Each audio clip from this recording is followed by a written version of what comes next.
So this is a broad overview. There's one of these devices we haven't talked about yet. Oh, of course, yes. Here we've got a pointer. Basically, this is a long pen. It's got the same functionality as the regular whiteboard pen. It's just a little bit longer. This gives well, one advantage, that you can step away a little bit from the board and indicate things perhaps a little bit easier than you can with a normal pen. It's got the right click mouse button on the side, just as the normal pen has. Actually, to be honest, I've not used this a lot, but the one time that I have seen it used was in a training course where there were people who were not very tall. And this is something that I certainly didn't think about, because I'm quite tall and I can reach the top of the board. But for people who are not so tall, and for kids, for young kids, this is absolutely necessary to be able to operate the board. Although you probably wouldn't want to try to write with it. No.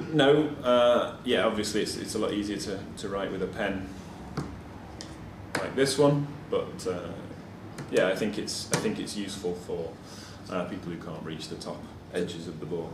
Clicking, dragging, dropping, circling. Yeah, exactly. Yeah. Some boards have a similar device to this, which actually work on shadow. They work on the shadow that is created by the pen in front of the projector light. So on that one, you don't actually have to touch the board. You can actually step even further away, and you can, if this is the board, you can operate it from this sort of distance. This one's a Promethean one, and you actually need to make contact with the board with it. So one other thing to mention with the iPad is that there are some apps or software available for not just iPads, tablets in general, mobile phones, mobile devices that enable you to interact with the interactive whiteboard software or with what you're projecting on the screen.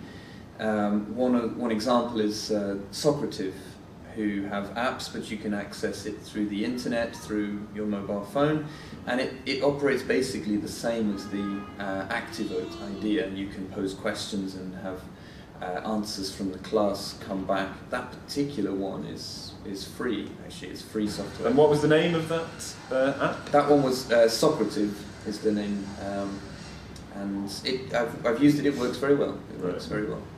And it's basically just, well, it's the same, completes the same function as that. It allows the students in the class to interact with the well, in fact, with a master iPad, is that right? Or a master device. It could be a computer, a mobile phone, anything. In fact, one of the functionalities I particularly like about that app is that you can pose a question to the class and it collates all of their answers, and you can send the collection of answers back to the class, which they can read on their devices, and they can then vote on which answer they most like.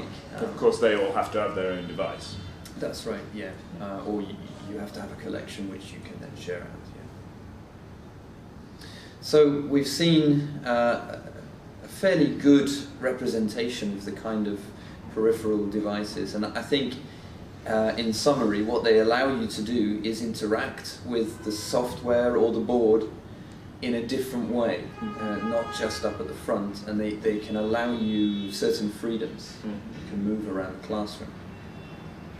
So, to summarise, we've had a look at peripherals, as you called them, at various different peripherals for the interactive whiteboard, from this sort of elongated pen, pointer, good for short people or for stepping away from the board to interact. We've got some voting devices or voter response devices, or eggs as they might be called, these particular ones, which allow the students to interact with the material on the board by voting. You mentioned this device, which allows you to, well, what does this allow you to do again? It replaces the mouse, but from a distance, from the back of the classroom, and it has a laser pointer. All right.